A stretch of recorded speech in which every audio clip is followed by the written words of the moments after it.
get appalled at. I'm blacker than Nina the Samoan. I just want freedom and want all these people left alone. How in the world is that chapping you? Laughable, you catch an attitude. Glad that you going back. MLW Fusion Alpha number 3 lit up the streets. So I really enjoyed this episode, man. I did. So let's talk about it real quick. So Hammerstone wants to get into the building, but he can't get in because Fatu's in there going to defend the world title. And they don't want nothing derailing the big main event for Fightland, which will be on Thursday, October the 7th. You know, which my rambling last week made no sense because they taped it on Saturday. I have avoided spoilers thus far, so that's good. So let's talk about Hammerstone. So Hammerstone had a very busy night. So after he got blocked from getting into the show, he managed to find Davari, who was cutting a Farsi promo apparently in the parking lot, yelling in Farsi. Then Hammerstone showed up and beat him up, which led Davari to say in English, "I didn't do nothing, man. I didn't do anything. Leave me alone." He went from crazed Iranian nut job to regular Joe getting attacked in Walmart parking lot. It's just ridiculous. It was hilarious. This led to Mads Kruger and Hammerstone fighting because Mads Kruger came to save Davari. There were 3 fight scenes of just Hammerstone and Kruger punching each other. Just back and forth, just these guys punching each other before the referees finally got in there and separated them. So they were punching each other and throwing each other against the walls and stuff like that, but nothing major. Nobody really tried to. They've really been 50-50 booking the hell out of this Mads Kruger and Hammerstone thing, which is a surprise to me because I don't see. They haven't had Hammerstone beat Mads Kruger. They had him beat him, but he hasn't like beat him flat. You know, I think he won the Battle Riot over Mads Kruger, but he hasn't like he beat King Muertes. He beat him pretty flat and moved on. He hasn't done that with Kruger yet. So maybe that's what they're going to do for his first title match. I'm assuming Hammerstone was going to win the title. I don't see why you would build him up so much and then he lose. I just don't see the benefit in that. But it was this was an interesting setup. So the first match, 5150. Otherwise known as LAX, versus Injustice. They're even called LAX by the ring announcer, who apparently didn't get the memo that LAX is intellectual property of Impact Wrestling. So this match was actually very solid. Usually I would say something to the effect of, "Hard times, daddy. You want to know what hard times is? Hard times is trying to watch Slice Boogie twice in a week, man. You want to know what hard times? Watching Slice Boogie is hard times. Watching Slice Boogie on Tuesdays, watching Slice Boogie on Wednesdays, man, that's hard times. That's hard times, daddy." But I actually like this match. And I don't like Jordan Oliver either. I have liked almost nothing that I've seen him be a part of. He's one of these indie-rific numbskulls that I do not like watching. But this match was good. You know, the 5150 versus Injustice match, I actually enjoyed it. It made sense. Rivera, aka Danny Limelight, he's very fired up, and Slice Boogie is actually not bad here. So I actually like this match. The guy outside the ring, Dr. Julius Smokes, smashed Oliver in the head with something when the referee wasn't looking, and that's how 5150 win the match. We find out what that thing would be later, as 5150 are in the parking lot, being very, very very stereotypical, trying to steal from the cameraman, trying to rob the cameraman. And we find out that he had a rock and a sock. Like he had a sock, like a slapjack, where there was like a rock in it. So 5150 demanded a tag team title shot. Will they actually get it? Who knows? We'll see. So let's go back to the beginning of the show. Alicia Atut was with the Sea Stars, and they're talking about they are tag team wrestling, and they're so glad to be in the women's featherweight division. And they said they've been a team since the womb. I'm guessing they're actually sisters. I don't know. I saw them in Impact, but I didn't see them anywhere else, so I don't know anything about these girls. Then Willow approached. She was very, very excited and said she wants to, they're going to wreck, and then she also wants to wreck. They're going to have so much fun wrestling against each other. And then she wrestled one of them, who is Ashley Vox. and she defeated her with a power bomb. And then they told us about the women's featherweight division, which used to be one of the biggest drawing divisions in boxing. And I've seen Court Bauer trying to sell that crap on Twitter. I was like, man, come on. For starters, ain't no way in hell Willow and Ashley Vox in the same division. Ain't no way. Just have a women's division, man. Like, I think, didn't I say this when they introduced the women's featherweight division? WWE has a women's championship. There is no weight class. Because clearly Alexa Bliss and Nia Jax are not in the same weight class. Clearly Tamina Snuka and Eva Marie is not in the same weight class. But if you have heavyweight women's champion, there'd probably be 3 people in it.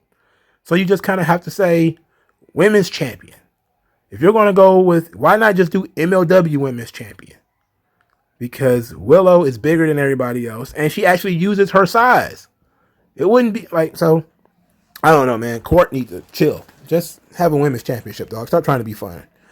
I liked Ashley Vox's discus lariat, though, so we need to talk about that, and that was pretty good. All right, so Alicia Toot went and hanged out with Davey Richards, who was interrupted by TJP.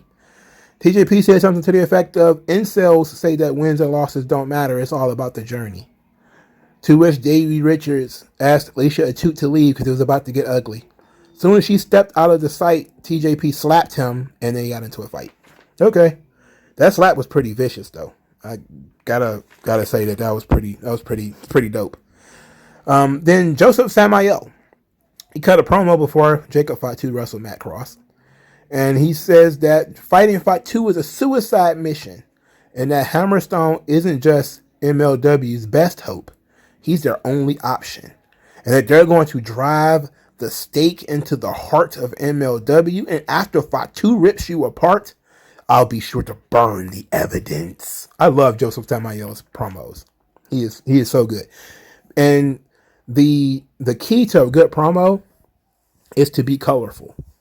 The use of language, for instance, in this situation, he started talking about burning the evidence, not just because he throws fireballs, which he does, but that's what like a murderer would do. Like we're talking about a situation here where he's talking about committing a crime and burning the evidence, shooting somebody and melting the gun, or burning the body after you killed somebody, feeding them to the pigs or something like that. It's very graphic. It's very colorful. That's why I really like Joseph Samael promos. And I hope he doesn't go away when Jacob Fatu loses. But I am interested in what happens to Contra when Jacob Fatu gets beaten. I'm very interested in what happens to that. We didn't see him get beat today, though. So Jacob Fatu versus Matt Cross. Match was actually fun, which it shouldn't have been. It should have been just Fatu crushing Matt Cross, but whatever.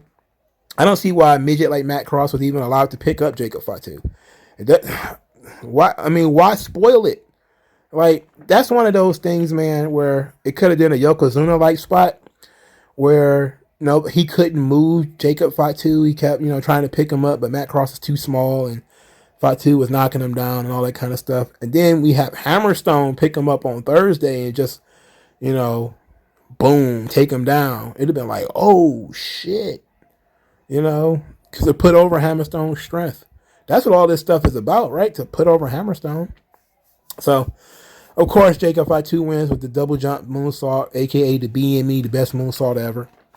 The guy rules. Jacob Fatu is really good. He's really good.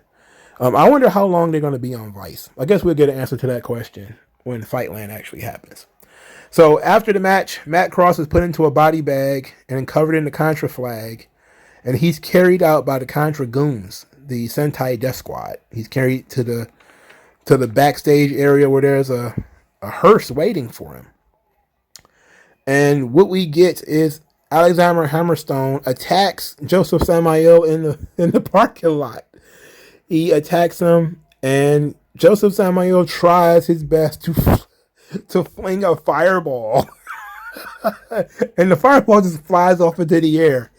It was a great finishing spot. Because it made it felt so chaotic, and it also felt like he was prepared for it but not prepared at the same time. So I liked how it ended, because it kind of like, okay, well, maybe the fire damaged him and I just didn't see it, who knows. But it was a great end to the show. And I like that they left a little hook there for Fightland. So now if you want to, when you watch the show, you know that Hammerstone has been throwing hands with these guys, and now we're ready to see the big match. So I'm really interested in how they're going to tell the story of the match. You know, how they're going to tell the story of the match. They told the story of the match tonight through vignettes and everything, but I'm very interested in how they're going to tell the story on Fightland.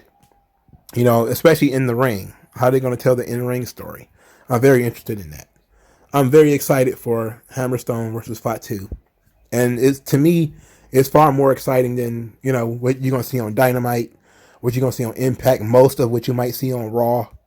You know, it's gotten not to SmackDown levels of excitement for me, but it's mostly more because this match has been built up for 2 years.